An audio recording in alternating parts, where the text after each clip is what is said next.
और दूसरे अब देखते हैं कि एडिस उस अनाथालय में जाता है जहाँ पे क्लेटस रहा करता था, और जाते ही एक पेड़ पे फ्रांसिस और क्लेटस का नाम लिखा हुआ दिखता है। और एडिस पैट्रिक को ये सब बात बताता है और कहता है कि हो न हो क्लेटस फ्रांसिस को छुड़ाने वहाँ पे गया होगा। और पैट्रिक वही पुलिस वाला है जो फ्रांसिस को गोली मारी थी।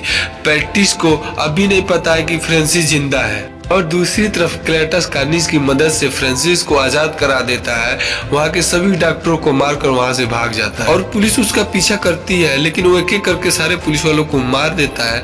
उधर पैट्रिस को लगता है कि इन घटनाओं का जिम्मेदार एडिस है और उसे वो गिरफ्तार कर लेता है। तब एडी सोचने लगता है कि उसके अंदर से वेनम जा चुका है और उसकी सारी पावर उसके साथ चली गई और वो जेल से भाग भी नहीं सकता।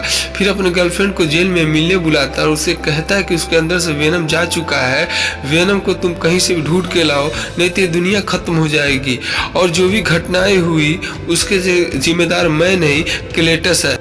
और दूसरी तरफ हम देखते हैं कि वेनम अपना शरीर बदलता जा रहा है, उसको कोई भी शरीर मिल नहीं पा रहा है और वेनम कई दिनों से भूखा है, इसलिए वो एक आदमी के शरीर में घुसकर खाने की शॉप में जाता है जहां उसे एडिस लाया करता था। शॉप की मालकिन वेनम को जानती है जिसे वो खाने को चॉकलेट मांगता है और उसके शरीर में घुस जाता है। तभी उसी वक्त एन आ जाती है।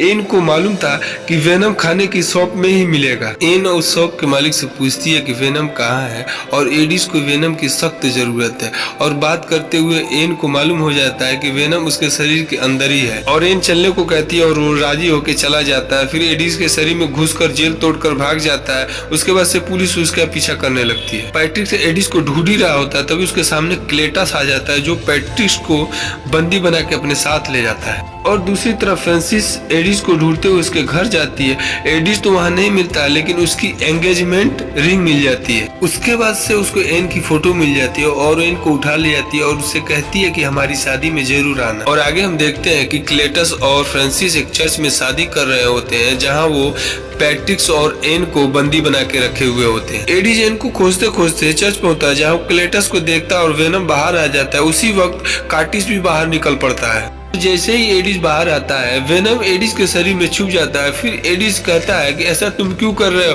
फिर वेनम कहता है कि ये रेड कार्नेज है, ये बहुत शक्तिशाली होते हैं, इनसे हम नहीं लड़ सकते, यहाँ से जल्दी भाग जाओ। तो उसके बाद से एडिस कहता है कि तुम जल्दी बाहर आ जाओ, तुम जो कहोगे वो करूंगा, तुम चाहे जिसको भी खाओगे मैं मना नहीं करूंगा। उसके बाद से वेनम बाहर आ जाता है। अब दोनों में जबरदस्त फाइट होती है, दोनों एक दूसरे को मारने लगते हैं, लेकिन कार्निस वेनम से ज्यादा ताकतवर होता है और उस पर हावी होने लगता है। उसके बाद से फ्रांसिस अपने पावर का इस्तेमाल करती है और बहुत जोर से साउंड निकालती है जिससे कार्निस को तकलीफ होती है। उसके बाद से घंटा भी बहुत जोरों से बजने लगता है और वो दोनों के सिम्बाइन दोनों के शरीर से अलग होते हुए दिखाई देते हैं। और जैसे ही साउंड कम होता है दोनों अपने अपने शरीर में आ जाते हैं।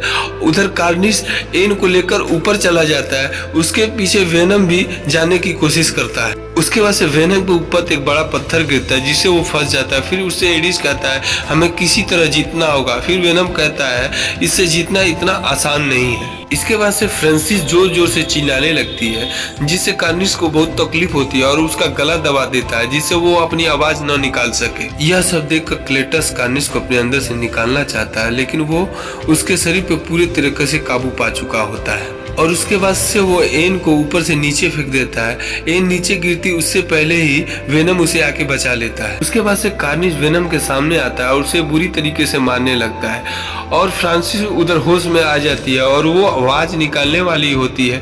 तब तक कार्निस उसे नीचे गिरा देता है और वो नीचे गिरते हुए खूब जोर से चिल्लाती है जिससे चर्च का गेट टूट जाता है। एक बार फिर से उन दोनों के सिम्बाइड उनके शरीर से बाहर आ जाते हैं और क्लेटस एक बड़ी दीवार के नीचे दब जाता है। जैसे ही शोर खत्म होता है कार्निस क्लेटस के शरीर की तरफ बढ़ रहा होता है और छूने वाला ही होता है। तब तक एडिस के शरीर में वेनम आ जाता है और वो कार्निस को मारकर खा जाता है। और कार्निस के मारने के बाद से वहाँ पे पुलिस आ जाती है, लेकिन एडिस वहाँ से चला जाता है। और फिल्म के आखिर में दिखाया जाता है कि एडिस वेनम इस शहर को छोड़कर छुट्टी मनाने बाहर चले जाते हैं और वहाँ वेनम एडिस को कहता है कि हम सबके कुछ न कुछ राज होते हैं और आज मैं तुम्हें सिम्बाइट यूनिवर्स के बारे में बताना चाहता हूँ। और तभी अचानक स्क्रीन बदलती है और ये दोनों एक जगह से दूसरे जगह पहुँच जाते हैं जहाँ स्पाइडरमैन की न्यूज चल रही होती है और ये फिल्म यही खत्म होती है। ये फिल्म आपको कैसी लगी, इसका जवाब हमें कमेंट बॉक्स में दें। धन्यवाद।